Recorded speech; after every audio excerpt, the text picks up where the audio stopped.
संशयः।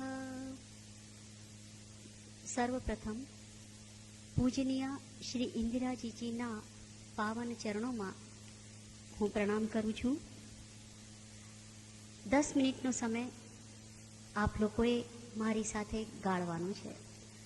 આવતા આવતા સંભળાયો કે શ્રી વલ્લભનું સ્વરૂપ આ વિષય આજના વક્તવ્યનો છે.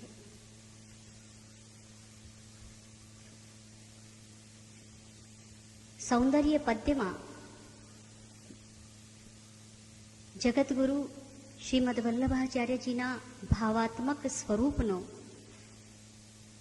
વિવરણ કરવામાં આવ્યું છે. રાસેશ્વર રસેશ્વર એવા પરમાત્મા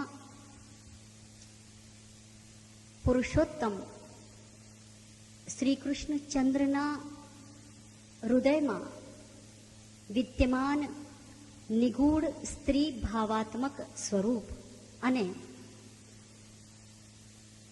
રાસેશ્વરી વિપશ્ચિતા સુજાન શ્રી સ્વામિનીજીના હૃદયમાં વિદ્યમાન નિગૂઢ કુંભાવાત્મક સ્વરૂપ, આ બંને જ ભાવાત્મક સ્વરૂપો એ રસરૂપ છે. અને આ રસરૂપ એને માટે કોઈક આધાર જોઈએ. એટલે પરમાત્માનો જે આસ્ય, પરમાત્માનો જે મુખારવિંદ એને માટે આધાર બન્યો અને આધાર આધેય ભાવથી આ બંને ભાવ એટલે પુંભાવ અને સ્ત્રી ભાવ તથા આધાર રૂપે પરમાત્માનો આસ્ય મુખારવિંદ એનો આ ત્રણેયનો જેમ આપણે કહીએ કે 3 in 1, આ ત્રણેય વસ્તુઓ એક જ જગ્યા સંમિલિત થઈને અને નિત્ય લીલામાં પ્રભુની દરેક અંતરંગ લીલાઓના સાક્ષી રૂપ આનંદ પરમાનંદ શ્રી કૃષ્ણાસ્યમ કૃપાનિધિ એ શ્રી વલ્લભનો નિત્ય લીલાનો સ્વરૂપ. હવે જ્યારે પરમાત્માએ દૈવી જીવોના ઉદ્ધારાર્થ ઉદ્ધરણને માટે વિચાર કર્યો ત્યારે વિશુદ્ધ સત્વરૂપ શ્રી લક્ષ્મણ ભટ્ટજી કે જે શ્રોત્રિય બ્રહ્મનિષ્ઠ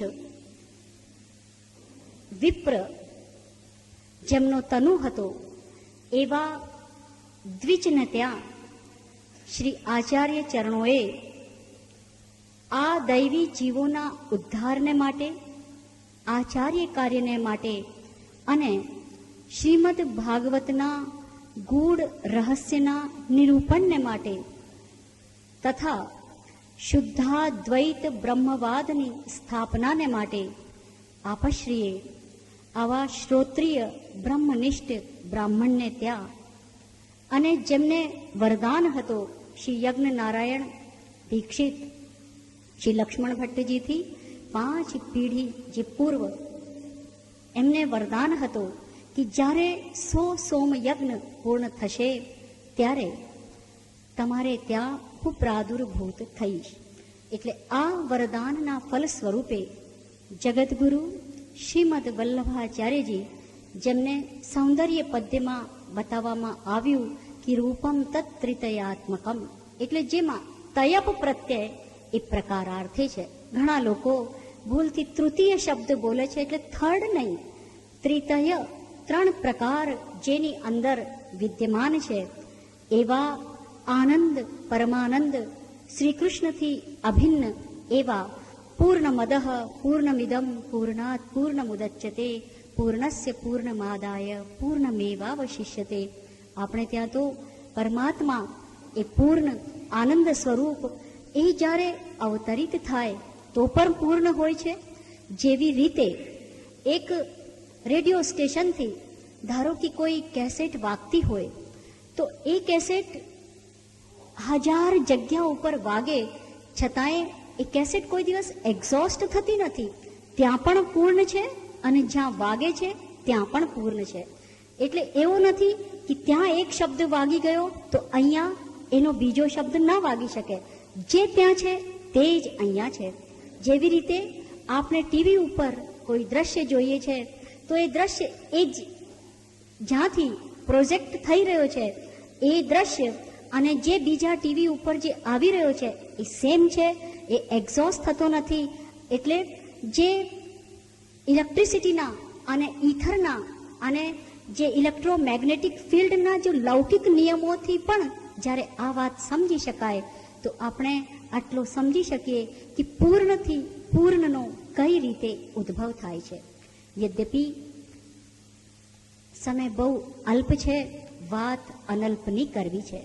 શ્રીમદ વલ્લભાચાર્યજી જ્યારે આજથી કરીબન 525 વર્ષ પૂર્વ, કારણ કે હવે શ્રી આચાર્ય ચરણોનો 526મો પ્રાગટ્ય મહોત્સવ થવાનો છે. એટલે જ્યારે 525 વર્ષ પૂર્વ શ્રી આચાર્ય ચરણ આ ધરા ઉપર એક દિવ્ય અલૌકિક અપ્રાકૃત આકૃતિ સ્વરૂપે અને દિવ્ય અલૌકિક કાર્યોને કરવાને માટે જ્યારે આ પ્રાદુર્ભૂત થયા ત્યારે સામાજિક, રાજનૈતિક અને તત્વજ્ઞાનમાં માયાવાદ અને અનેક કર્મવાદ ઇત્યાદિનો જ્યારે પ્રવેશ થઈ ચૂક્યો હતો ત્યારે એ સર્વને સુવ્યવસ્થિત કરવા માટે અને તત્વજ્ઞાનોમાં જે વિપ્લવ ઉથલ પુથલ અર્થોમાં થઈ ગઈ હતી તે સર્વને સુવ્યવસ્થિત કરવાને માટે આપશ્રી ઉપર અનેક પ્રકારની જવાબદારી હતી. આ બાજુ લોધી વંશ અને મુગલ કાલીન સંસ્કૃતિથી સંપૂર્ણ માનવ સમાજ પ્રભાવિત હતો.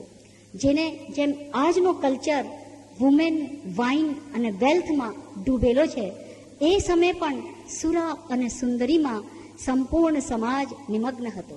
શ્રી વલ્લભાચાર્યજીએ વિચાર કર્યો કે આવા સમાજને એક તો પરમાત્માની અભિમુખ કરવા છે અને છતાં પણ એવા નિયમો દ્વારા કે જે વેદોમાં વિદ્યમાન છે એવા સિદ્ધાંતો દ્વારા, સિદ્ધાંત અર્થાત સિદ્ધ છે અંત જેનો, એનું નામ છે સિદ્ધાંત.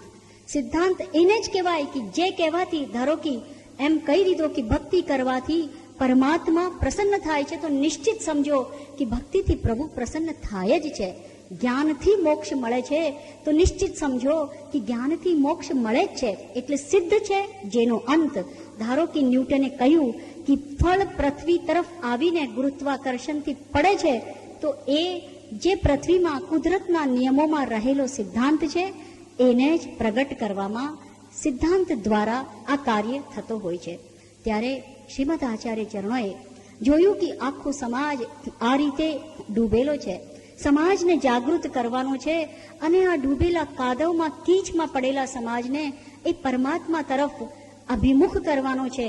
એટલે જાગૃતિ માટે એમને ઘણા જ એવા નિયમો બતાવ્યા કે જે મનુષ્યનો જીવન સાર્થક અને કલ્યાણકારી અને ભક્તિના ઉચ્ચ શિખર પર પહોંચાડી શકે એવા આપશીય સિદ્ધાંતો મનુષ્યના જીવનમાં વ્યવહારિક સ્વરૂપે આચરણમાં લાવી શકાય તેવી વાતોનો એમને નિરૂપણ કર્યું.